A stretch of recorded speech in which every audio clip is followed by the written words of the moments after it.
حطي الخلطة دي على الدقيق بتاعك علشان تاخدي عجينة مطاطية تطلع معاكي أحلى بريوش هش وزي القط، وبتلات أربع أشكال مختلفين هنعملهم مع بعض وبتركات كلها هتنجحها معاكي حتى لو أول مرة تدخلي المطبخ. اللهم صل وسلم وبارك على سيدنا محمد وعلى آله وصحبه أجمعين. الأول أنا عندي كيلو من الدقيق ويكون عرقه قوي، يعني يكون دقيق خاص بالمخبوزات علشان يديكم نتيجة حلوة. عندي معلقة كبيرة من الخميرة الفورية العادية، عندي معلقتين كبار من اللبن البودرة ومعلقة صغيرة من البيكنج باودر، عندي 3 معالق كبار من بودرة الكريم شانتيه وكوباية كاملة من السكر وبيضتين وبياض بيضة كاملة وصفار البيضة هنشيله على جنب، وكمان مكعبين كبار من الزبد.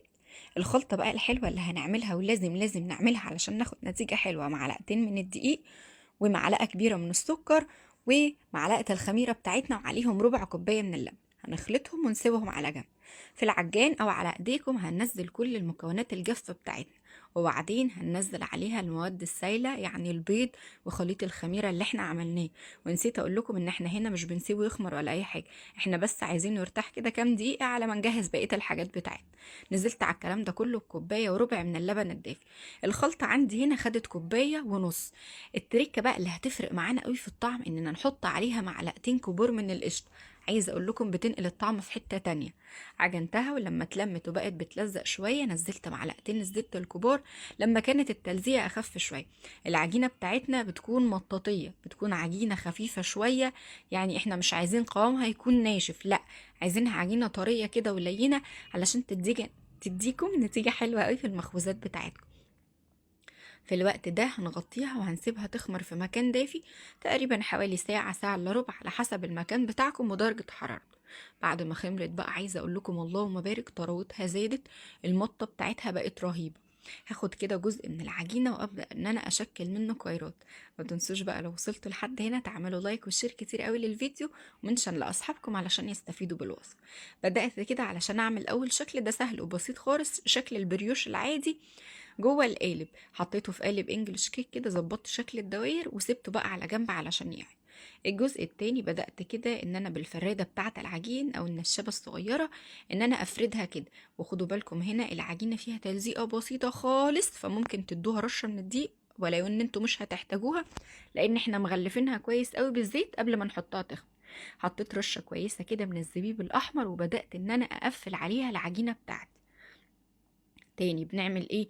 بنحط العجينة بتاعتنا والزبيب ونقفل بالمقص بقى كده. بعد ما قفلنا كويس بنبدأ نقسمها لجزئين وكأننا كده هنعمل ضفيرة ثنائية، وبعدين بنقفلهم على بعض وناخد شكل الوردة القمر ده. علشان نعمل الشكل التاني بقى او التالت عدوا انتوا بقى معايا، المتعارف عليه بتاع المنجقونة او البريوش، بدأت ان انا الفها كده زي الحلزونة على بعضها، يعني بطول الشكل. واخر شكل معانا بقى هنعمله شكل الضفير. بناخد كل كورة من اللي احنا كورناهم او كل قطعة من العجين ونقسمها ل3 اجزاء ونفردهم كده بالطول.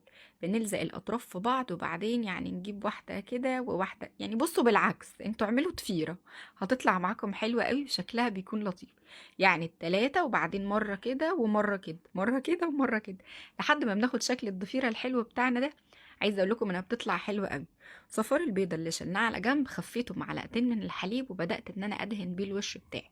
في الوقت اللي انا بكون بشكل فيه المعجنات بتاعتي لازم تشغلوا الفرن علشان ناره تعلى كده ويسخن ويكون حلو قوي على العجينه بتاعتكم، ما يبقاش بارد فتنشف معاكم. بدأت ان انا كده ادهن كل الوش بتاعي بصفار البيض واديت له رشة خفيفة كده من السكر، وهنا برضو وزعت عليه صفار البيض. عايزه اقول لكم اللهم بارك ان هو حرفيا ربع ساعه بس في الفرن وطلع اللهم بارك بالجمال ده كله. لما يطلع غطوه بفوطه ساخنه، بفوطه سوري دافيه كده 5 دقايق وهو لسه ساخن، يعني بفوطه وهو لسه ساخن علشان يفضل معاكم محافظ على طراوته كده بدل اليوم 3. واللهم بارك بقى حلوة قوي. اديت للشكل القالب كده، اديت له دهنة خفيفة كده من توبنج الكريز او من اي نوع مربى تحبوه، وبعدين رشيت عليه شويه من الكريمه كده. عايزه اقول لكم عمل شكل حلو قوي. بصوا بقى قد ايه طري وهش من جوه كده وحلو خالص. اقطعوا بقى كده مع كوبايه شاي بحليب وفطروا بيه حبايبكم. هستنى تعملوا لايك وشير كتير قوي للفيديو، منشن لاصحابكم علشان يستفيدوا. ومره تانية متنسوش اللايك والشير يا حلوين للفيديو. صحة وهنا.